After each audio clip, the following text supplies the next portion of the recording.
Chris Paul returning to the lineup for the Houston Rockets tonight. He's missed the last 17 games. Rockets 12-5 without him because of one James Harden. Welcome to Game Time Live. Chris Miles here with our starting backcourt, Rip Hamilton, Greg Anthony.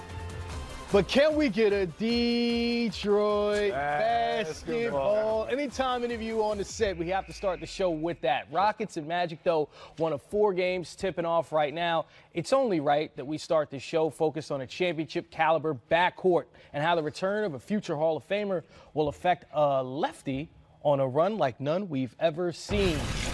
James Harden hasn't just had a really good month. He's had one for the record books. Historic 43 points, 8 assists a game, 22 straight games with over 30 points. Only Wilt Chamberlain has had a longer streak.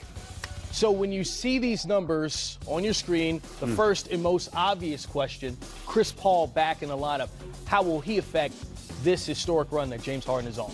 Well, I think he'll affect it some from the standpoint, but he'll affect it positively because if you're James Harden, one of the issues you saw in Game 7 in that conference final last year without Chris Paul is he just got fatigued down there. He just didn't have the legs because of the physicality. Chris Paul gives you another dynamic playmaker and scorer, and that's something that this group has missed. Remember, James Harden, I don't know how long that streak is, but all those points he scored without having anybody assist on him.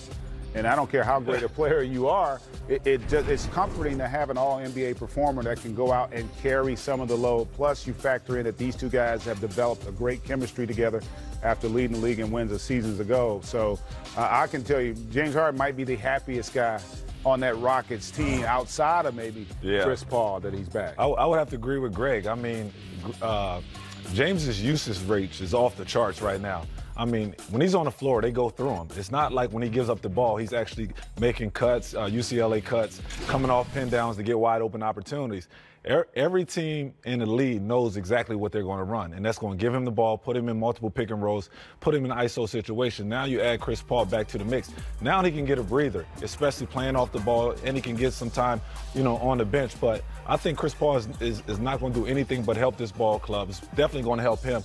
Now you bring another leader out on the floor, another pit bull, a guy that can defend and lead the team, and now James can go pretty much in scoring mode, and it doesn't always have to be a vocal leader out on the floor. Well, the Rockets are also a different team since Chris Paul was injured on December 20th. And by that, I mean new personnel. Just look at the new faces on this roster. Austin Rivers now in the mix in the backcourt. Kenneth Faried now in the rotation in the front court. Clint Capella out the next month as well.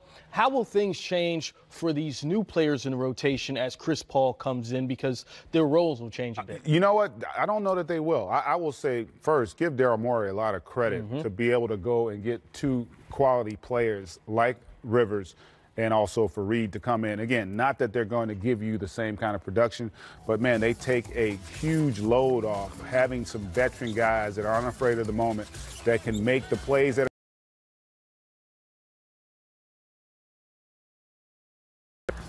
and that's going to be critical, and he gives you some frontline defense. Austin Rivers is a guy that can get electric offensively himself. I think comfortable scoring. I think his scoring is going to go up with Chris Paul. Yeah. Because Chris is not going to look to score as much as James, and I do think that James is looking forward to this, in part because their goal ain't to just get numbers. They feel like they still got a chance to win a world championship if they can get everybody healthy. You think about getting those 2 new guys incorporated, and then when you get Capella back, how much more depth this group could have. Yeah, and the thing that we don't talk about with Austin Rivers is his defense.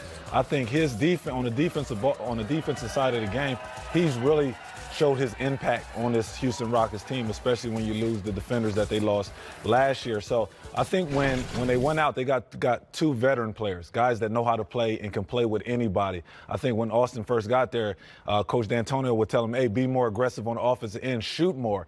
And he didn't really understand that until now, and understands that, hey, you know what, D'Antonio gives his players the freedom to go out there and make plays. And Faried has been a big-time plus just from the energy levels, putting him in pick-and-roll situations with James Harden. Harden. He's diving to the basket. He's athletic. He can finish at the rim. So both guys is a huge plus for this team. You mentioned Kenneth Faried and GA. When you look at the past 2 seasons for him, he's just 29, but he only played 44 games combined in the previous 2 seasons. Why were his situations keeping him off the court when he was healthy? Well, I think first and foremost, look at the guys that's playing in front of him. You know, they went out and got that guy Jokic. Remember, they had also drafted Nurkic. So and had Millsap. And Millsap and that they brought in. So, in essence, he had kind of – and I think it made sense for them because when you look at the evolution of the game and how things have changed, Fareed's kind of an old-school player, right? Mm-hmm. He's much more of a physical guy. You know, he's not a high-skill guy. He's more of a high-motor guy. And I don't know that the motor was as high as it needed to be at that point. But I think a lot of times when you see it happen in the league a lot where a guy, you fall out of favor, but you get a second chance. And I think if you're Kenneth Faried, this is an opportunity. And, I mean, he didn't just get a second team chance. This guy got to go play with 2 of the very best players in the league, a team that has championship aspirations. So that in and of itself is going to motivate him as well to play some of his best basketball. And you saw in his last outing when he went out and had that monster game. And when you look at the Rockets completely, because Kenneth Faried seems like a great addition to that team, as far as their chemistry is concerned, when you bring Chris Paul back into the lineup, he's a guy like James Harden, is going to assist and help other guys get baskets. How does that change their dynamic? I mean, 12-5 in their last 17. Well, he fits. I mean, Chris Paul is probably one of the smartest players that we have in our game, and he's a great leader. He understands, okay, when he comes back, he's not going to try to overdo it. Coach D'Antonio's not going to come out and say, all right, Chris, we need you to play 40 minutes. They understand that, hey, you know what, he went out with an injury last year in the playoffs, and, hey, when you're dealing with a hamstring, you got to be very, very careful. So Chris knows, he sees that James Harden has been on fire the last, 20-something games, scoring over 30 points. So he understands who he has to get the ball to. The problem is, hey, he needs to understand that he don't got to do too much. But I think he's smart enough to know that. Certainly Chris Paul, a cerebral player in the NBA, if there ever was one.